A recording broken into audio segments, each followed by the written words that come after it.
오늘 하나님께서 우리에게 주시는 말씀은 누가복음 12장 35절에서 48절입니다. 하나님의 말씀을 봉독합니다. 허리에 띠를 띠고 등불을 켜고 서 있으라. 너희는 마치 그 주인이 혼인집에서 돌아와 문을 두드리면 곧 열어주려고 기다리는 사람과 같이 되라. 주인이 와서 깨어있는 것을 보면 그 종들은 복이 있으리로다. 내가 진실로 너희에게 이르노니 주인이 띠를 띠고 그 종들을 자리에 앉히고 나와 수종 들리라. 주인이 혹 2경에나 혹 3경에 이르러서도 종들이 그같이 하고 있는 것을 보면 그 종들은 복이 있으리로다. 너희도 아는 바니 집주인이 만일 도둑이 어느 때에 이를 줄 알았더라면 그 집을 뚫지 못하게 하였으리라. 그러므로 너희도 준비하고 있으라. 생각하지 않은 때에 인자가 오리라 하시니라. 베드로가 여짜오되 주께서 이 비유를 우리에게 하심이니까 모든 사람에게 하심이니까 주께서 이르시되 지혜 있고 신실한 청지기가 되어 주인에게 그 집 종들을 맡아 때를 따라 양식을 나누어 줄 자가 누구냐. 주인이 이를 때에 그 종이 그렇게 하는 것을 보면 그 종은 복이 있으리로다. 내가 참으로 너희에게 이르노니 주인이 그 모든 소유를 그에게 맡기리라. 만일 그 종이 마음에 생각하기를 주인이 더디 오리라 하여 남녀 종들을 때리며 먹고 마시고 취하게 되면 생각하지 않은 날 알지 못하는 시각에 그 종의 주인이 이르러 엄히 때리고 신실하지 아니한 자의 받는 벌에 처하리라. 주인의 뜻을 알고도 준비하지 아니하고 그 뜻대로 행하지 아니한 종은 많이 맞을 것이요 알지 못하고 맞을 일을 행한 종은 적게 맞으리라. 무릇 많이 받은 자에게는 많이 요구할 것이요 많이 맡은 자에게는 많이 달라 할 것이니라. 아멘. 오늘 말씀의 제목은 재림을 기다리는 신앙입니다. 예수님은 제자들에게 다시 오실 것을 약속하셨지만 언제 다시 오실지는 구체적으로 가르쳐 주지 않으셨습니다. 그렇기 때문에 제자들에게는 언제일지 모르는 그때를 기다려야 하는 문제가 남아 있었습니다. 그래서 예수님은 비유를 통해서 재림을 기다리는 신앙의 삶이 어떠한 것인지 가르쳐 주십니다. 먼저 긍정적인 모습입니다. 예수님은 혼인집에 간 주인과 그를 기다리는 종의 비유를 말씀하십니다. 종은 혼인잔치가 언제 끝날지 주인은 언제 돌아올지 알 수 없기 때문에 주인이 돌아올 때까지 기다려야 했습니다. 그런데 어떻게 기다려야 하는지 세 가지 모습을 언급합니다. 첫째로 제자들은 허리를 동여매야 했습니다. 35절 말씀을 보면 허리에 띠를 띠고, 이것은 오늘날의 언어로 바꾸면 소매를 걷어 올리는 것입니다.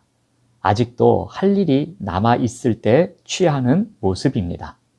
주인이 출타 중이므로 귀가해야 모든 일이 마무리되는 것을 나타내고 있는 것입니다.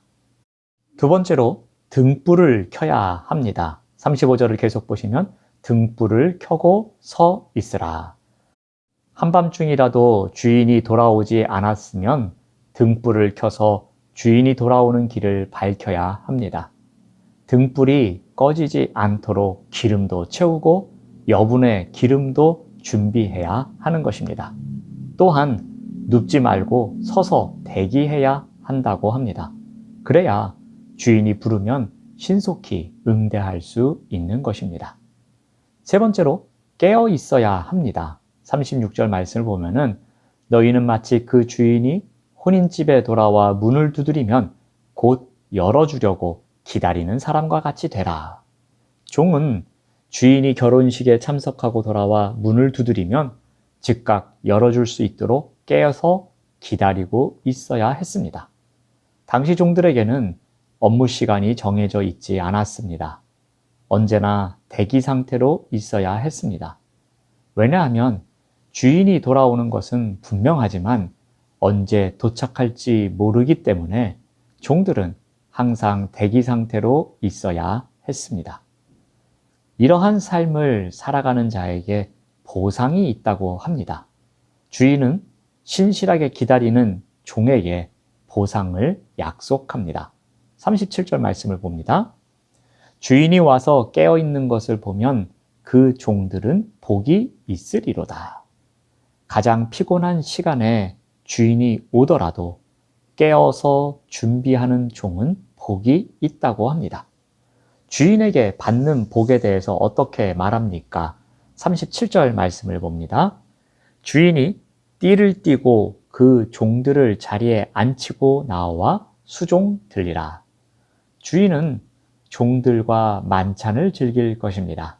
그런데 예수님이 묘사하는 식사 장면은 청중에게는 충격적입니다. 왜냐하면 주인이 허리를 동여매고 종들의 식사를 섬기고 있기 때문입니다. 아무리 고난 중에 어려움을 겪을지라도 인내하며 주인을 기다린 종은 주인에게 섬김의 대접을 받는다는 약속입니다. 주인의 섬김을 받을 만큼 깨어있는 종들은 복된 것을 나타내고 있습니다. 예수님은 주인을 인자, 곧 자신으로 바꾸어 재림을 깨어 준비하라고 강조하십니다. 40절 말씀을 봅니다. 그러므로 너희도 준비하고 있으라. 생각하지 않은 때에 인자가 오리라.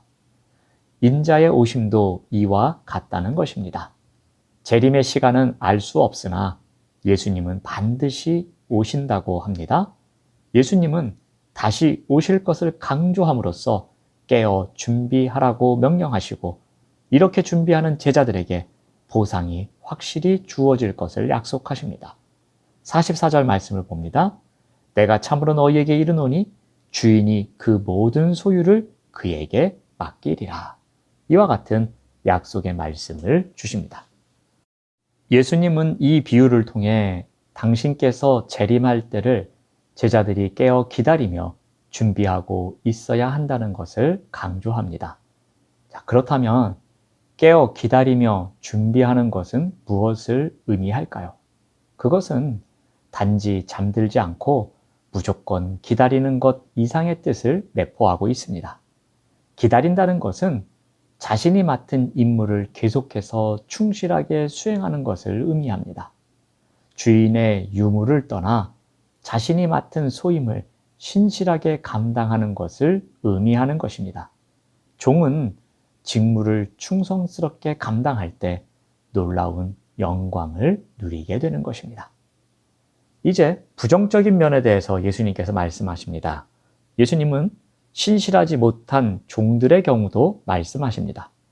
그들은 집주인이 오는 것에 대해 전혀 관심을 기울이지 않는 사람들입니다. 이러한 종은 주인이 없는 동안 주인의 권리와 특권을 취해서 이득을 챙기는 자들입니다. 첫 번째로 이들은 안일합니다. 45절 말씀을 봅니다. 만일 그 종이 마음에 생각하기를 주인이 더디 오리라 하여 그들은 집주인이 돌아오려면 오랜 시간이 걸릴 것이라고 안일하게 생각합니다. 그래서 맡은 일을 게을리합니다. 소홀히 여깁니다. 두 번째로 이들은 악용합니다. 45절 말씀을 계속 봅니다. 남녀 종들을 때립니다.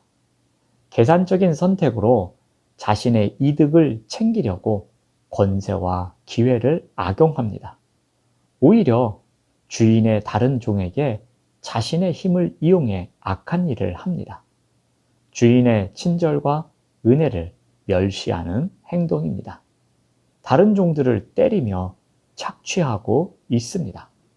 세 번째로 이러한 자들은 착각합니다. 45절 말씀을 계속 봅니다. 먹고 마시고 취하게 되면 이제는 주인이 돌아올 것을 완전히 망각합니다. 주인의 것이 자신의 것인 줄 착각합니다. 그래서 마치 주인인 것처럼 마시고 술에 취해 있었습니다. 주인이 지켜보지 않는 시간에도 맡은 일에 충성하는 것은 결코 쉽지 않습니다.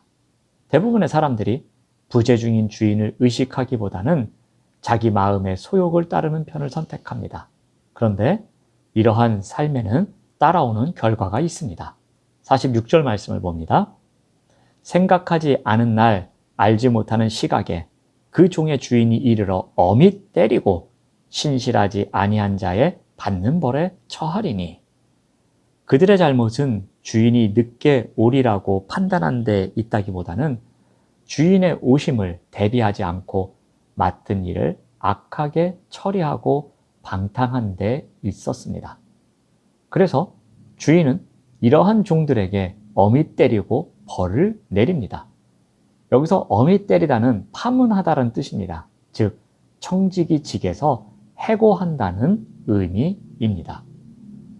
주인이 언제 올지 모르고 안일하고 또 주인이 자신에게 준 권한을 악용하고 그리고 주인이 오지 않을 것이라고 착각하고 있는 신실하지 못한 종은 결국에는 해고당하는 것입니다. 오늘 본문의 비유를 통해서 두 종류의 종이 있음을 나타냅니다. 주인이 없는 동안도 주인과 함께 있는 것처럼 충성스러운 종이 있습니다.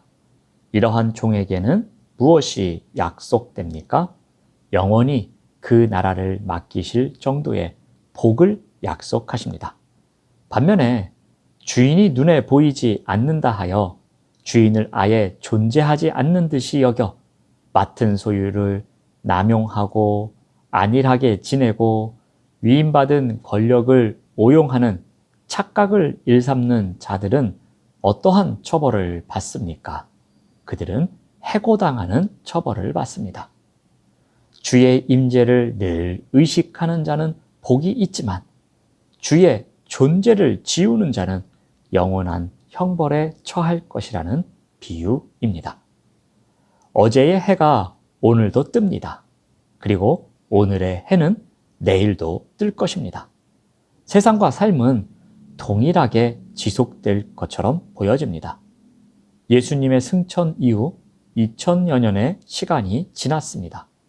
그런데 재림은 있는 것일까요? 라는 질문이 생기게 됩니다. 이와 관련된 이단이 많이 나옵니다. 이에 대한 대답을 찾는 것보다 먼저 우리가 해야 할 일은 재림을 어떻게 준비해야 할까에 관심을 갖는 것입니다. 자신이 맡은 임무를 계속해서 충실하게 수행하는 것. 내일 재림이 오더라도 오늘은 내가 맡은 소임을 신실하게 감당하며 살아가는 것. 이것이 바로 재림을 기다리는 신앙일 것입니다. 재림이 언제 오느냐? 재림이 있을 것이냐? 이 부분보다는 이 재림을 어떻게 준비할까에 더욱 관심을 갖고 살아가시는 우리 모두가 되시기를 바랍니다. 기도하겠습니다. 하나님 감사합니다. 우리가 살아가는 삶의 자리에서 재림을 준비하는 신앙을 갖고 살아가도록 인도하여 주시옵소서. 재림이 언제 올 것인지, 재림이 어떻게 올 것인지가 중요한 것이 아니라 재림을 어떻게 준비하는 그리스도인으로 살아갈 것인지에 우선순위를 두고 살아가도록 인도하여 주시옵소서. 예수님의 이름으로 기도드립니다. 아멘. 생명의 말씀으로 나를 채우사 주의 길 예비